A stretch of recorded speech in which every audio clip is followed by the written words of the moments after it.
von harten Willkommen wie Party platt und Plüschmaus. Hilka, liegt hier live in der Luft. Ah, so ein Baden. Ah, was habt ihr denn heute für ein Thema? Was für Tat. Mal kicken. Oh, Es kann vielleicht auch ein Baden peinlich worden, aber as wie so sind, ne? Wie ballert hier nur all uns intimsten Heimlichkeiten ruht. na endlich! Noch 15 Folgen kriegt ihr nur endlich us intimsten Heimlichkeiten. Ja, wir habt das ja all anteasert, aber nur nochmal für all die vielleicht nicht die letzte Folge anhört haben. Von Dach schnackt wie über uns Teenie-Schwarms. Oh ja, Teenie-Schwarms und ich hab noch ein Beten wat über der erste Live oder generell Live, denn, Hilka, ich hab mir gedacht so, Teenie-Schwarms, was wär denn da allen so? Und dann hab ich angefangen, so ein Beten tau kicken, was denn doch für eine Biologie eigens hinne ist und die Wissenschaft, was die Psychologie auch dort tau secht hat, der ersten Live. Und du glaubst nicht, ich bin in ein absolutes Rabbit Hole fallen. Und ich hab vergessen, die halbige Nacht einfach nur auf irgendwelchen Sien von Paartherapeuten, Love Schools, Brigitte, L, Mädchen. Mädchen, begiftet noch. Rumsurft. Also, die Internet sieht auf jeden Fall. Oh, das war tauschön. Oh Mann. Ja, hast du einen ollen Teenie-Schwarm von dir dann ob dem Mädchen sieht gefunden? Ja, also nicht von der aktuellen Mädchen, aber ich bin in verleden Mord bin ich bei eine Freundin wen, die hat noch eine Bravo von 2000 Nägen. Mit Jimmy Hast Blue du Bravo Ochsenknecht. lest? Mit Jimmy Blue Ochsenknecht. Oh. Sehen wir es kommt gut gone.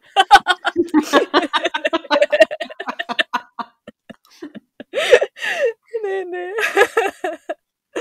Aber das war so ein. Hier, ich habe ja einmal vertellt, wie Nostalgie, also wenn wir nostalgisch fühlt, dann hab ich das Gefühl, dass das 4 Grad warmer wat.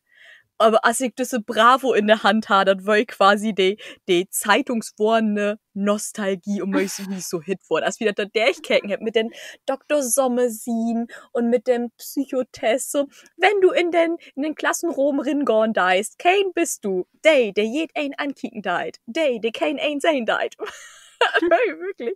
Und die Foto-Love-Story. Naja, ja, war tauschön. Ja, und wenn das auch noch das Horoskope bin. Ja, natürlich. Mm. Schnackt den Schaulschwarm endlich an. Hey, Ja. Tauschnudruck. Ja, Fatih ein Hart. Genau. Oh, tauschen. Hast du auch Bravo lässt? Bravo, habe ich selbst gar nicht so groß lässt, aber Levi Taueres schiebt ja, ich habe ja hier Dinosaurier und Schätze der Erde ein Abo hat. Oh, das nerdige Kind. Ja. Nee, aber ehrlich, ich habe Mädchen lässt. Ach. Die Mädchen. Ja, Ja. die Mädchen habe ich lässt. Bravo habe ich, vielleicht mal wie ein Frünsche oder so mitlässt, aber Mädchen, die habe ich mir von mir Lütsche Taschengeld dann doch ab und zu mal gehabt.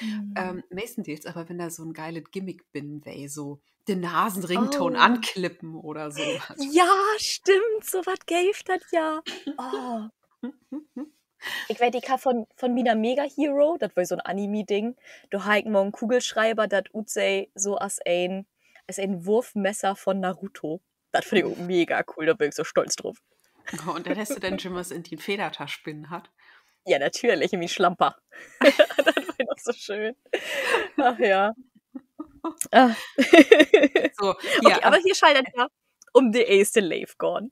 Ja, hier und peinliche Teenie-Schwarms. Also komm, diese hier, Ruth. Hau Ruth. Okay, aber komm, Jimmy Blue, das ist doch schon, damit habe ich die Messlatte doch schon ziemlich hochset, oder nicht? Ja, ich glaube, ich kann die einfach noch höher legen, aber du dröpfst das nochmal bei den chronologisch vielleicht in den Teenie-Backfisch-Tiet in Orden. Wer Jimmy Blue, der Erste? Für die? Ja. Ich will einfach mega lang so ein Manga-Mädchen, so Manga und Anime. Und da wollen, das sind ja allen so aftreite Charaktere.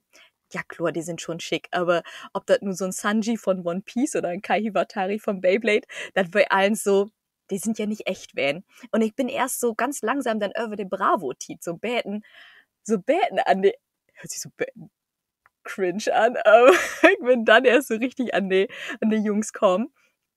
Und da war das glücklich schon Jimmy Blue, oh Gott, von den wilden Kerle. Mein Gott, wo hit wär das? Wo die sich dort so unter Hopenstedt hin und dann dort brüllt habt, im Teufelskreis habt ihr dort kickert. Und ich dachte mir so, wow, so ein Jimmy Blue. Ich möchte ihn haben. Hätte nicht irgendwann Das ist Musik morgt oder so? oh, Little Red Hot Pants, da, da, da. Und Kane hat das Album gekauft. Ja.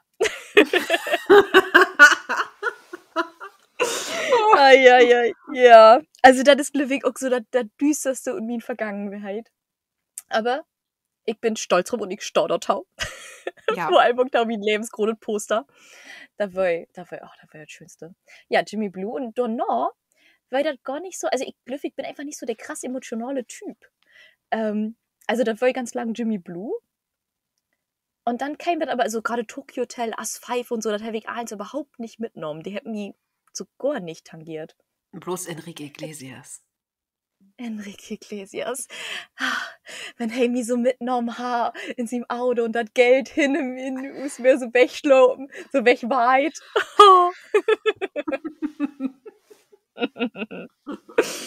Tja. Ja, das wäre, also, bei mir, als ich gesagt, mit so richtig, richtig peinlichen Schwarms war das nicht so. Und du, Hilke? Ich bin da auch, ich bin, du, vielleicht kann ich da toppen, noch mit Jimmy Blue, auch weil das so eine figelinsche Person ist. Aber ich gehe auch erstmal chronologisch vielleicht mit beiden für. Ich wäre nämlich auch ein Lotstarter.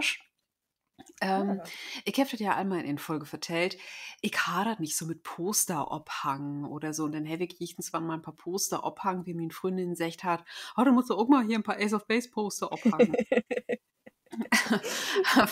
Aber irgends wäre ich doch gar nicht so ein Poster deren. Aber ich glaube, ich habe dann so in meiner Pubertät, in meinem Backfischtee, da war ich dann aber auch all 15, 16 oder so. Bin ich mir nicht mehr wahnsinnig sicher. Vielleicht war ich auch 14, kann ich nicht mehr sagen. Habe ich so einen richtigen Crush an Gil Ofarim hat. Gil Ofarim. Okay, lass mich mal überlegen. Ist das diese Geiger? Nein, oh, das ist David Garrett. Gil Ofarim. Oh mein Gott, Gil Ofarim. Okay, mal googeln, ich glaube, den kenne ich gar nicht. Ah, doch. Der hätte ein Verleden oder das Jahr dafür, das einen riesen Skandal mit einem Davidstern hat in das Hotel in Leipzig.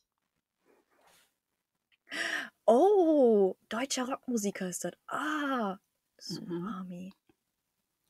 Ja. Oh Gott, den habe ich. Moment, was hat der für einen Shitstorm? Der hat gesagt, hey, ist in ein Hotel ringegangen und ist gut schmieden worden, weil hey sie einen Davidstern obendragen hat. Okay. Ja, das wäre, ich glaube, das ist halt 2 Jahre her oder so.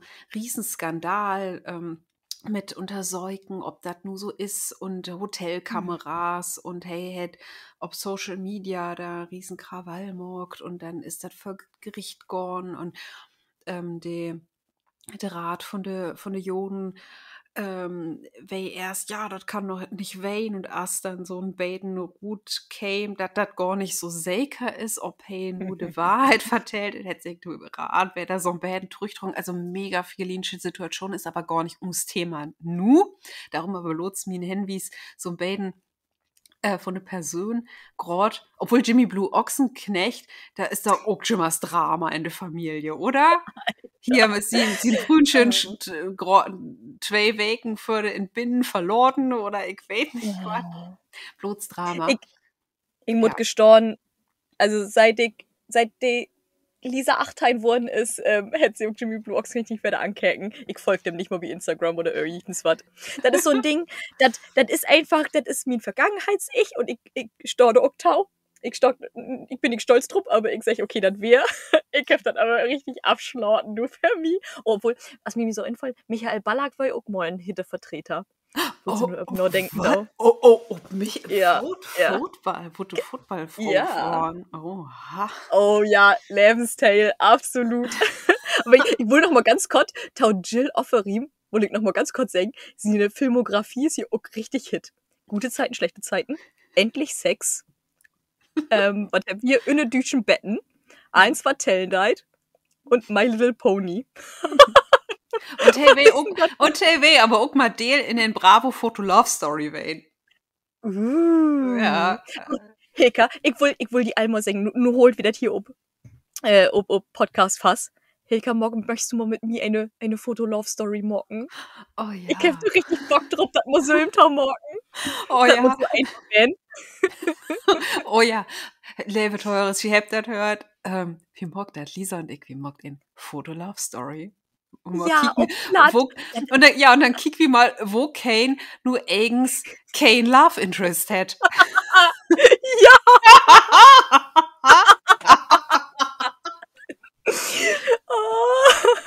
Das wäre eine ich seh das Alfermi, ob so eine Instagram sieht, das ist perfekt dafür. Ja. Oh. Ja, so mag wie das. Oh, mein Bravo Fever ist wieder richtig Hit. Also, Mann, der war so schön. Die Foto-Love-Story, okay, damit wir uns richtig gute Geschichte denken. Oder Level was hat vielleicht ihn fällt, warum das in uns Foto-Love-Story Gott schall, schrieft uns das bitte mal. Bitte. Ja, wie gut gaue Infälle, weil die Geschichte wie die Bravo-Foto-Love-Story so deep wäre.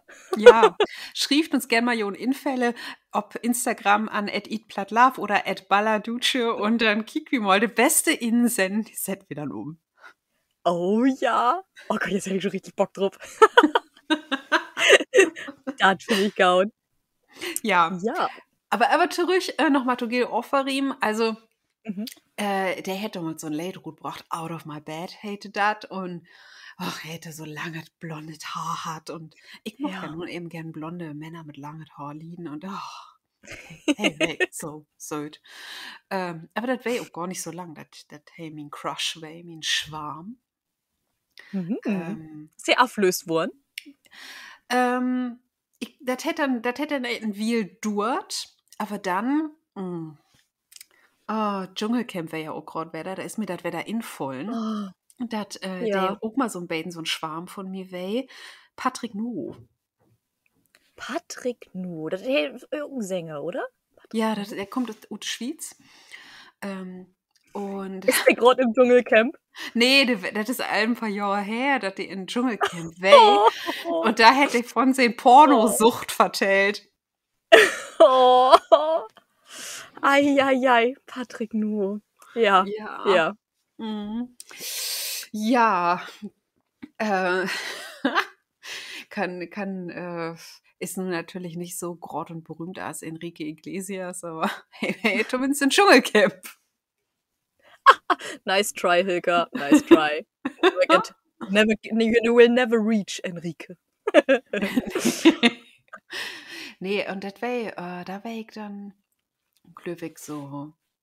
Da wär ich aber auch Öller, da wär ich 8 oder so. Da hab ich den echt gut gefunden. Ich muss aber sagen, und das habt auch all meinen Freunden in der Tit gesagt, die Süd so ein beiden Ut as den Fründ. Ja, ich habe einen Freund in der Tit hat und die hätte Patrick Nuo auch so ein bisschen ähnlich sehen. Und da muss ich aber sagen, ich habe erst den Freund hat. Und dann Lothar erst Patrick Nuo.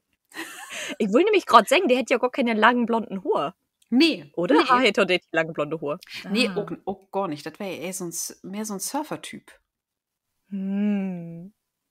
Also. Möchtest du einmal kurz werden? Ich habe mich nämlich überlegt, ich habe nämlich über nachgedacht, wie kommt denn das eigens, dass wie diese Typ habt? So dieses Beuteschema, Typ. Was denkst du, Hilka? Wie kommt das? Das wie überhaupt ob ein Typ so abfeuert. Das weiß ich nicht, aber das würde ich gerne mal weten. Weil ich habe, also nicht all meine Freunde haben lange blonde Haar oder sowas, hat aber in Mittel echt Fähle. Mhm. Ja, ich habe nämlich auch gedacht, so, Mensch, ja, eigens so ein Beten, so das eine Schema, so wie mi Schema L, das kann einen schon gut finden. Und dann habe ich gedacht, okay, was sagt denn die Biologie oder so die Evolutionsforscher, die Psychologen, was sagt ihr denn dort, woher das denn eigens kommen deit und worum das denn wichtig ist für uns? Das wie der Menschen denn attraktiv findet. Und da habe ich was ganz Spannendes gefunden. Denn ob er einen sieht, ist das natürlich, Attraktivität ist jümmes, wo fruchtbar und wo gesund ist mein Partner. Vielleicht hast du davon einmal gehört, so gerade Mhm. Fruenslü, der denn schöne rosige Hut habt oder große Brüste oder ein symmetrisches Gesicht, große runde Lippen, große Augen. Das ist eins, oder der Taillenverhältnis, Hüftverhältnis von sämtlich oder 0,7, bla Ja, bla bla. ja, auch Manslü möcht gern Fruenslü mit helle Gesichter, denn Fruenslü, die helle Gesichter hebt einen hohen Östrogenanteil. Ja, und das ist auch, oh, das ist war so spannend. Da bin ich gestern auch richtig indükert mit Fruenslü, der die Pille nimmt und Fruenslü, der die Pille nicht nimmt. Denn mit der Pille hast du keinen normalen oder nicht mehr den ganz normalen natürlichen Zyklus. Mhm. Und daher hast du auch nicht das rosige Grottaun-Eisprung, wenn du besonders fruchtbar bist. Dann, da war ich so spannend, du habt die Billemock von Fruenslü, der immer die Pille genommen habt und dann als ihr die Pille nicht mehr genommen habt. Und die sind als attraktiver instruft worden von Manslü in dieser Studie, ähm, wenn wenn das Östrogen besonders hoch wäre und Progesteron besonders niedrig. Und da habt ihr herausgefunden, dass die Lachmuskeln aktiver sind und dass der Hut rosiger ist. Und die Manslü könnt ihr drücken. Ach was. Das fand ich mega spannend, vor allem mit dem Lachmuskel, dass der Lachmuskel anscheinend aktiver werden schall. Dass du dann so Und ja, peinlich lachen da ist. Du machst so, nein, attraktiver Lachen, okay. lebenslustiger Lachen, ansteckender Lachen. Ja, deswegen, also ich habe auch mal lesen, Manslü möchtet gern, wenn Fruenslü zum Baden höhere Stimmloch, habt so aus Heidi Klum oder so. Oh, wirklich? Aber nicht Ja, hauchhoch, oder? Lin, bloß so hast die Mädchen das gern mögen, don't. Oh, geht gar nicht, geht gar nicht. Da kannst du nicht hören. Na. Und genau, was ich auch noch richtig spannend finde, wäre, dass Fruenslü, der die Pille nimmt und Fruenslü, der die Pille dann nicht mehr nimmt, die habt unterschiedliche Männer, die sie attraktiv findet. Ach echt? Wie, ja, dann mockt eins die Hormone mit us. Wenn wie us natürlichen Zyklus habt, dann findet wie Männer attraktiver mit einem extrem breien Kinn, mit markanten Gesichtszügen, halt der grode Beschützer, weil evolutionsbiologisch, Leif ist nicht so romantisch. Leif ist eigens nur, hey, wie möchte ich fortpflanzen? Und wenn ein Fruenslu nur die Pille nimmt, dann ist das nicht mehr so wichtig, dass der Mann extrem oder dass der Kerl extrem männliche, wie nennt man das? Männliche Merkmale hat. Und Das, so kann sich das ja, ändern. Mhm. das würde ja aber auch so ein Baden, tut das Phänomen passen mit diese asiatischen Boybands, ne, mit K-Pop und so wieder. Denn Ja. eigens habt ja die asiatischen Jongs gar nicht so für uns, ja, europäische Fruenslü, diese typischen Marker, Männlichkeitsmarker. Mhm. Aber wenn die derns dann ja auch so früh anfangen, die Pille zu nehmen, und der hört dann ja auch nicht ob, dann Hm. gefällt dir echt lange diese kindlichen Jonksgesichter gut. Gaude Thesis. Oder These, Ich denk, muss vielleicht auch nochmal nachforschen. Das ja, ist ich bloß eine kann mal steile ausdenken. These. Bloß eine steile These, wir habt hier keinen Anspruch auf Wahrheit. Genau. Das ist erstmal Stammtischphilosophie und dann kick wie moll.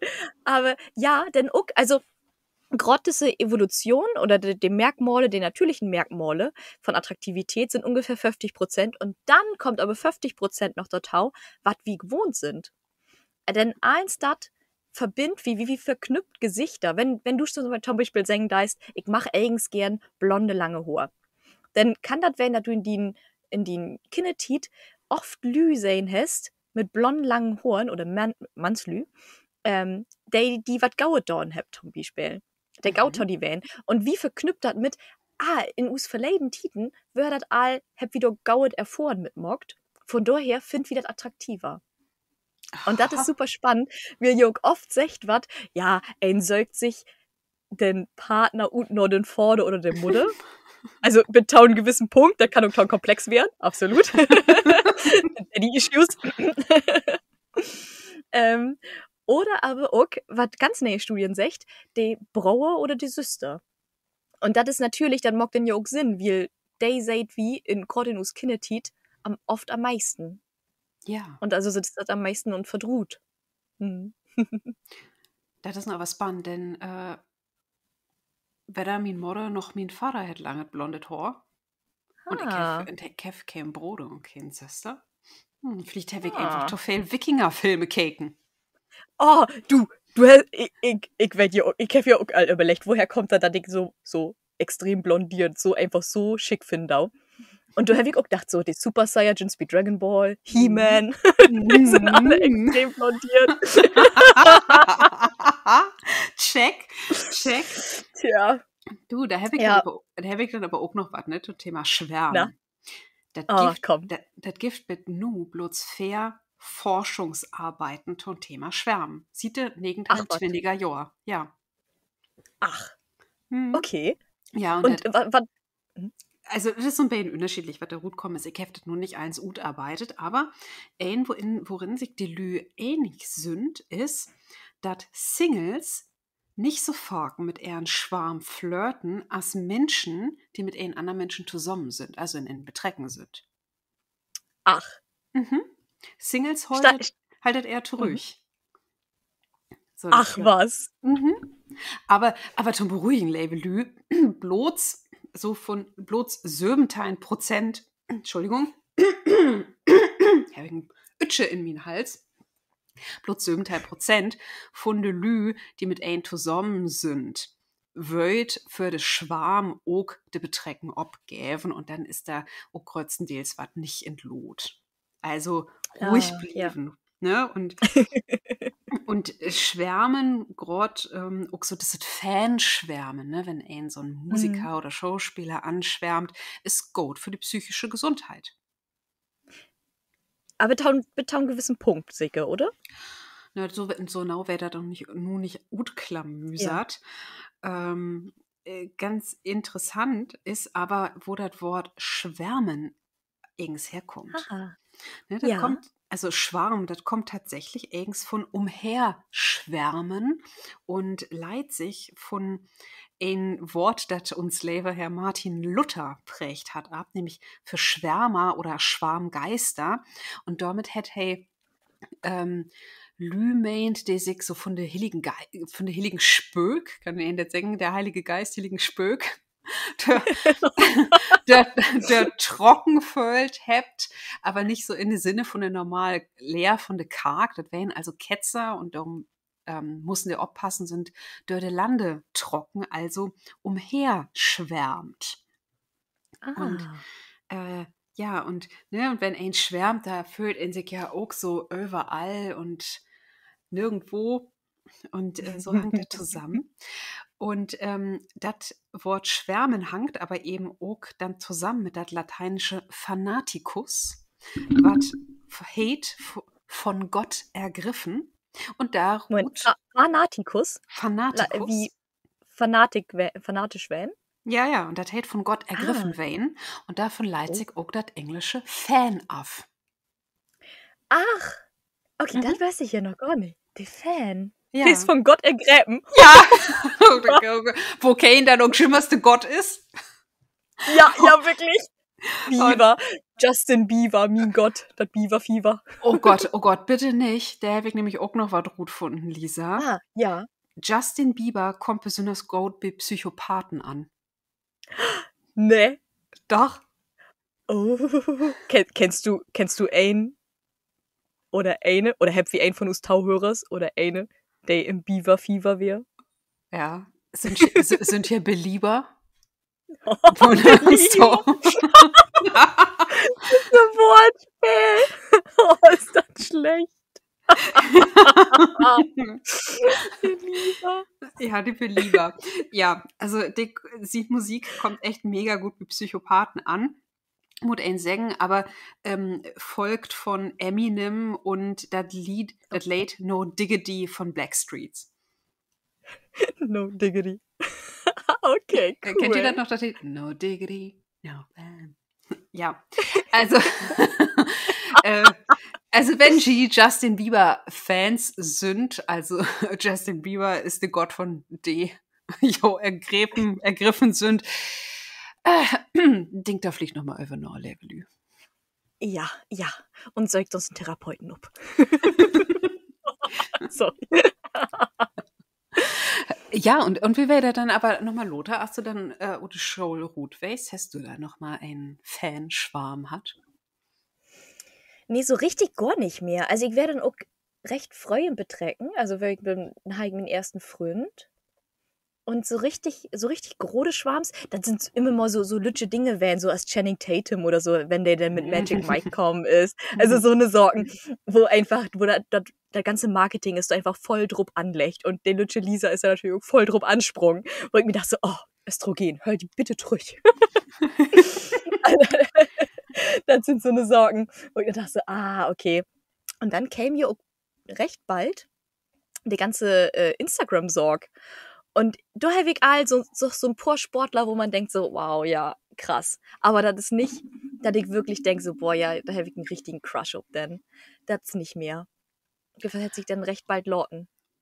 Ja, also so einen richtigen Fanschwarm habe ich auch nicht mehr hat, aber ich habe Angst dann, oh Gott, ja, sieht Evington so ein All-Time-Favorite-Schwarm.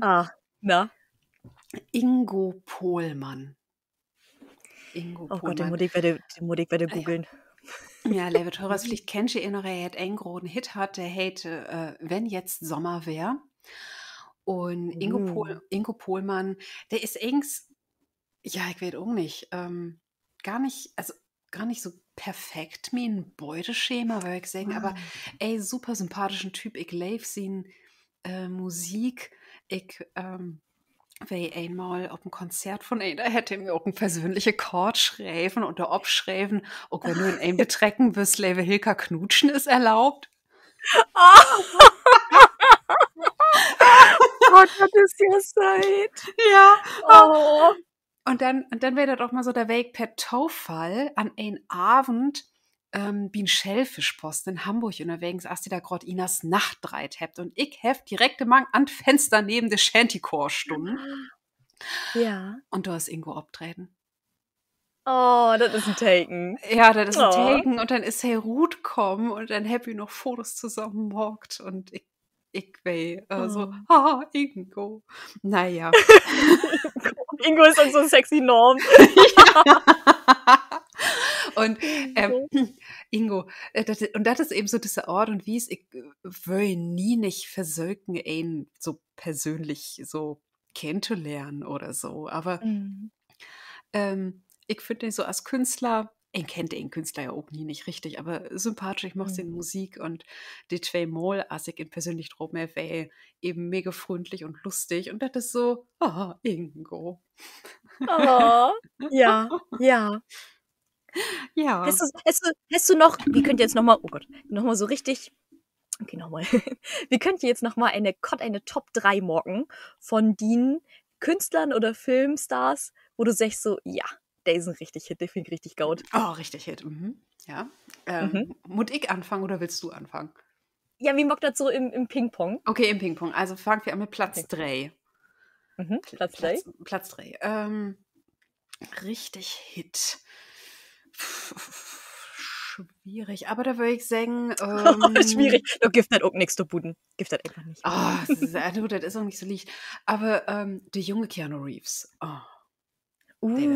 Ich finde den in John Wick findet auch richtig, richtig gut. Ja, die Filme sind richtig doof, aber ich habe die auch auf DVD.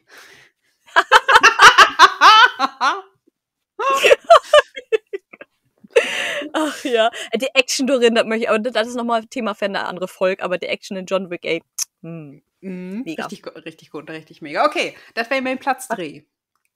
Mein Platz 3 ist Sammy von Broilers. Kennst du Broilers? Ich habe da kein Bild im Kopf, aber der Broilers. Ja. Natürlich. Mega. Oh, ich mach den so gerne, den Typen. Ich hoffe, wenn ich dann auf den Festivals arbeiten da oder ich vielleicht irgendwo mal dräpen da, dass ich ihm einfach mal sehen kann, was für ein schöner Mann das ist. Oh, das gibt so viele schöne Männer. Das gibt auch viele schöne Fruns. Ja, gibt auch viele schöne Fruns. Das ist Ja. wahr. Das ist wahr. Diese Folge ist vielleicht ein bisschen sexistisch, das möchte ich noch kurz sagen. Ja. Disclaimer, Pflichtenbetenlord. Ja, also, da hat mir leid, ich mochte das auch gern. Nun kommt eine schöne Metapher, die ich mich zwar mal selbst gedacht habe, wenn wie ein Mann der Kühlschrank, ja, der Door von Kölschab ob ist und ein den Sixpack da sehen kann, der da binnen steht. Finde ich auch gut. Also, Lebe, kannst die Jimmers fragen, ist den Kölschab Door ob oder Slorten?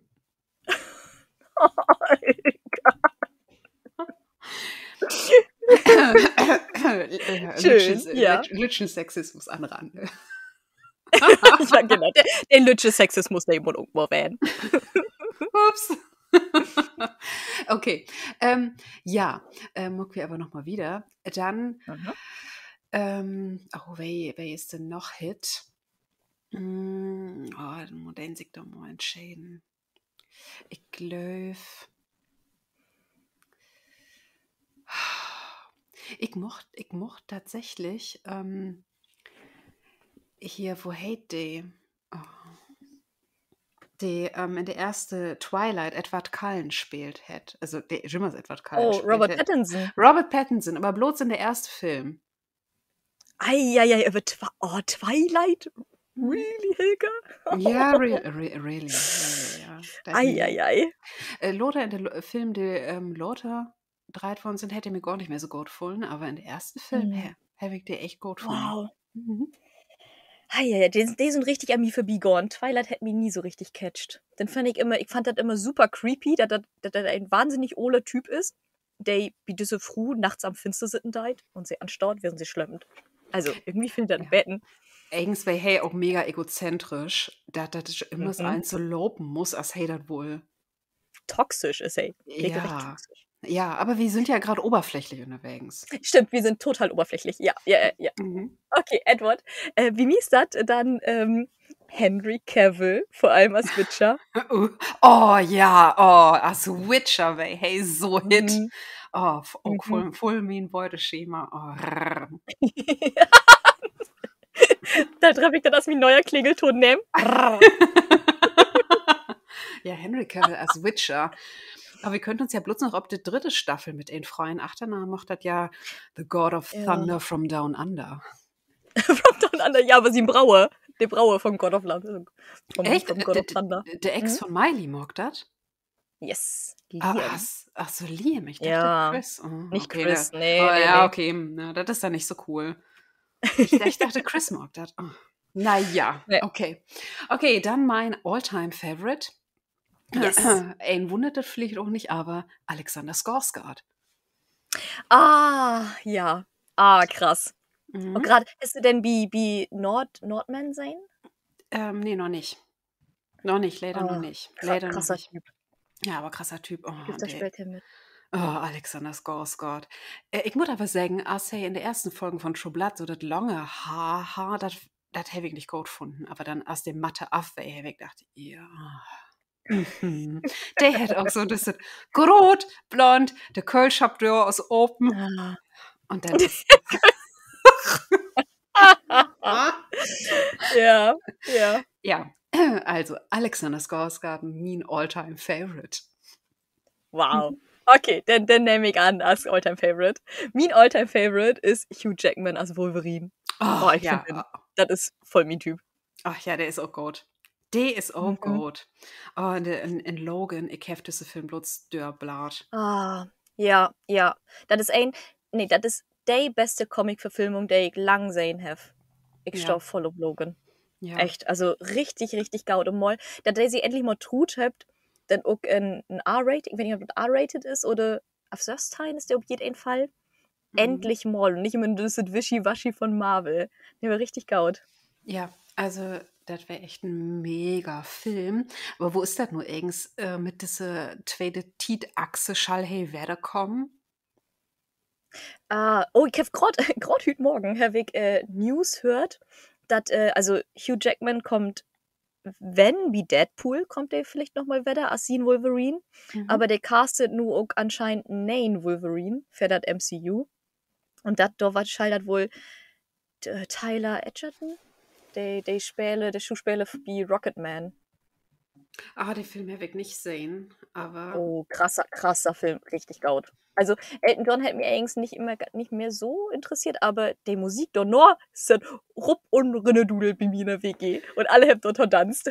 Taron Egerton heißt der. Taron Egerton. Das ist aber nur ein Gerücht, dass hey, der neue Wolverine wird, aber Hugh Jackman mag das nicht mehr richtig. Das ist auch krass, der Kerl ist ja auch all. Der ist 50, um die 50 mit dem Fan. Ja, ich glaube, und das ist ja, du musst ja schon mal so krass Muskeln aufbauen dafür. Ja, genau. Das ist ein Dull. Und dann schon mal mit Sinnesgräf. Mit Sinnesgräf? Ja, der hat schon mal hier Hutgräf, ob Sinnes. Oh. Australien. Ja, Australien. Ja. Aber Lisa, du hast eigentlich das Stichwort all braucht. Musik. Na? Musik?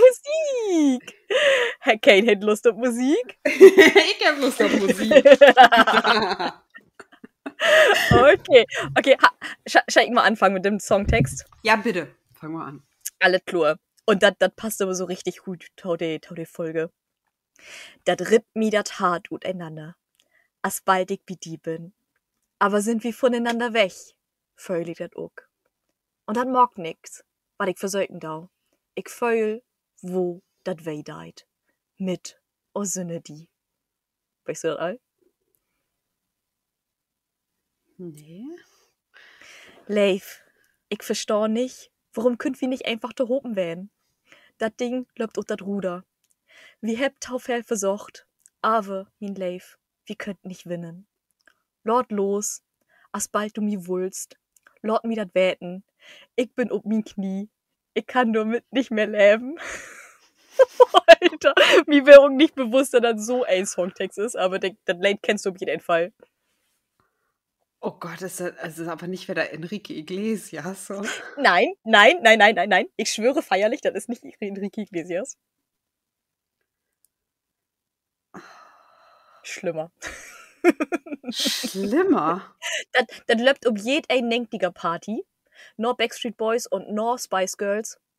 Und jed ein Mädchen, der singt diesen Song nicht, der ist der Song.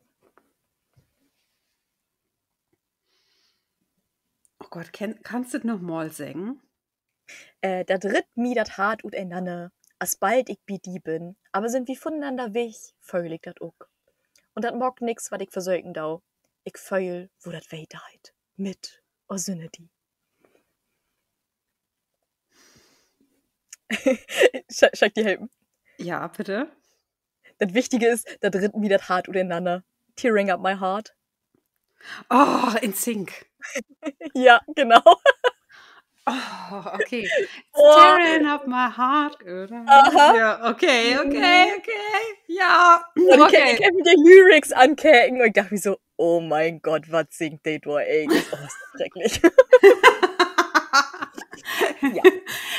aber das passt ja Likas, dann go to that Image, ne? Hier Boyband und erste Schwarm und so wieder, alles gut. Ich habe dann aber auch ein Lied mitgebracht. Was gut. Oh, Mensch, was ein Taufall. Ja, was ein Taufall. Das ist auch ein grotet Lied an der Leif. Das kann ich dir all sagen. Oh. Also dann ich leg mal los. Mhm. Ich kann die Gefühle, die du mir fühlen lässt, nicht verklaren. Mein Hart löppt über und du bist achter dat Lenkrad. Die Anfahrten, mi Anfahrten, die Anfahrten, oh Gott, du fatzt mi an. Ich glaub an ein Ding, dat leifheit. Hör einfach ob der Rhythmus von min Hart. Dat gibt ein Möglichkeit, dat wir nur loslegen könnt. Wie wort rocken, dat de Sünn innergeit. Ich glaub an ein Ding, dat leifheit. Oh, ist das Touching Me, Touching You? Ja! Yes! Oh mein Gott! Also, nee, das hätte nicht Touching Me, Touching You, aber...